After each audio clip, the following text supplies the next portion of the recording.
Hi everyone, welcome to KREM 2 News at Noon. I'm Laura Papetti. We appreciate you being with us today. Today, middle and high schoolers in the Central Valley School District are returning to class in person. However, it's only for one day a week. Nicole Hernandez was at University High School earlier today, and she joins us now with more. Yeah, so a very exciting day here at University High School. Students are walking these halls again for the first time in almost a year since the pandemic sent kids home. And some things are different, of course. We've got this one-way sticker pointing out hallways, going only one direction in the hallways. We've got announcements going overhead reminding kids to stay socially distant, stay that 6 feet apart. And then, of course, we have the actual classrooms, the actual cafeteria set up to help maintain that social distancing. So the students here right now are those students who ended up choosing options 1 or 4 in the beginning of the year. The current plan is to make sure students are phased in with a hybrid online in-person schedule. That means every student will have 1 day in the classroom every single week. Central Valley School District said that they will be following guidance from the Spokane Regional Health District, but even with all these new changes, that they are still super excited. Face-to-face learning is irreplaceable, right?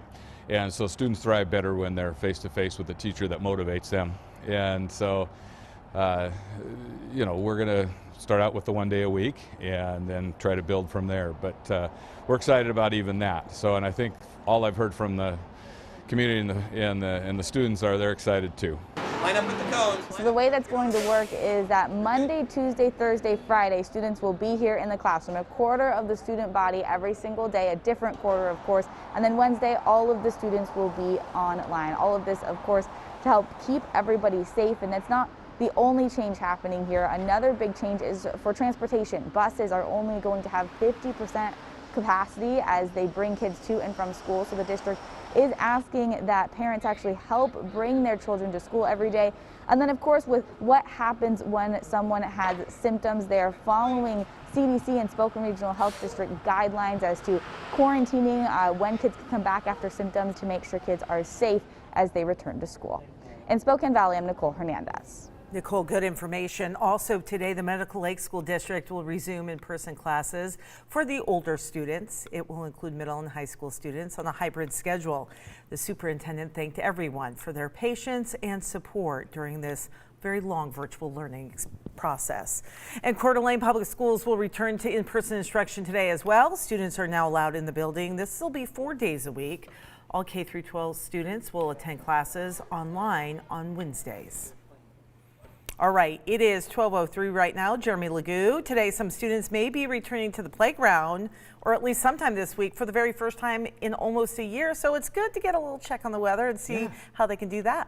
Oh man, if you're outside, today's the day. I told Jen a bit earlier, it's going to be the day if you want to get outside and do a little jogging, or if you're a kid and want to go to the playground. And here's the reason why. You ready? We're not even at the warmest we'll be all day, and that is not a lie. 49 degrees right now in Spokane. Yeah, I don't even have words for it, because if you start taking a look around the state, 51 in Ritzville, Walla Walla still knocking on the door of 60 degrees. We got low 40s in North Idaho. I think those temperatures will start to bump up here shortly. 49 in Pullman, 46 in Moscow, 53 in Lewiston. It is a warm start to the second month of the year. February. You know how we had January? This is February. It's like January, but it's the month after it. So there you go. A couple of scattered, Laura's now laughing at me. A couple of scattered showers popping up on radar. I think most of those stay out of Spokane. Might catch a stray sprinkle. Most of our moisture arrives overnight tonight and early tomorrow. By tomorrow afternoon, we'll start to kind of get into the same weather pattern we're looking at now, a mix of clouds and sun and isolated showers. That's right. Temperatures trending up to 50 degrees a little later on. Might even hit 51 briefly. Boy, is it warm, and it's going to stay warm overnight. And Laura, it's just warm. It's February. I know. I bought all these heaters for outside on the porch so we could, keep distance and all that. And we haven't even needed to turn them on lately. Oh, well, the forecast calls for colder weather. I'll detail that coming up. So maybe those heaters can get some use. All right. Fair enough, my friend. Thank you. Do you want to mention today more people will become eligible for the COVID vaccine in Idaho? The Panhandle Health District says the area will begin scheduling appointments for people 65 years and older. This is across several counties, including Kootenai, Bonner, Benoit, Boundary, and Shoshone counties. This week, the health district is expected to receive 3,800 vaccine doses. They will be spread out evenly based on the county's population. So for information on where to find vaccine clinics near you, that can be found at this website, panhandlehealthdistrict.org. Experts say there will be no walk-up clinics. It will be by appointment only. So if you have any further questions, give the Panhandle Health District hotline a call. And again, you can see that number right there on your screen. All right. Here in Washington, the Ford mass vaccination site managed to get about 10,000 people vaccinated last week, and that's including more than 2,500 people here in the Spokane area. Appointments for the arena are booked up through today, but your next opportunity to book an appointment online comes at 5 o'clock this evening. So that's for online booking. Chaz Health says they are expecting another supply of vaccines today. However, they don't know just how many of the doses they're going to receive. So they are going to turn that online booking on at 5 o'clock, we're told. Now, Chaz says the number to call to set up an appointment should be available sometime this week. So this is for phone call booking. It depends on when they get that next batch of vaccines, and other questions need to be answered. So if you have questions, so in general, you can call the Department of Health. That number is on your screen, 800-525-0127. So we want to reiterate, this is a phone number not to book a vaccine appointment, but rather just to get some additional information on the vaccine and what's happening. Chaz Health is asking those making appointments at the Spokane mass vaccination site to just be honest about which state they live in and whether or not they qualify for the shot right now. Spokane Arena is only intended to vaccinate Washington residents who qualify in the current phase. However, those working at the arena are not required to verify where patients live before they administer the vaccine. A spokesperson for Chaz had this statement. We are asking individuals to be honest when they are scheduling an appointment, that they are falling into those phases and are either residents of the state or work in Washington state. Again, that's the statement coming from Chaz. 12:07 right now. Over in Idaho, lawmakers are pushing to further reopen the state. This goes in defiance of Governor Brad Little's emergency order. Our sister station in Boise explains what Senate Republicans are hoping to accomplish. This concurrent resolution introduced in the Senate aims to eliminate Governor Brad Little's Stay Healthy order, the one that put Idaho in a modified stage 2 of his reopening plan. Basically, it would put it in question, I think. There are some issues out there that, the Attorney General has said we can't change things by concurrent resolution. We believe we can.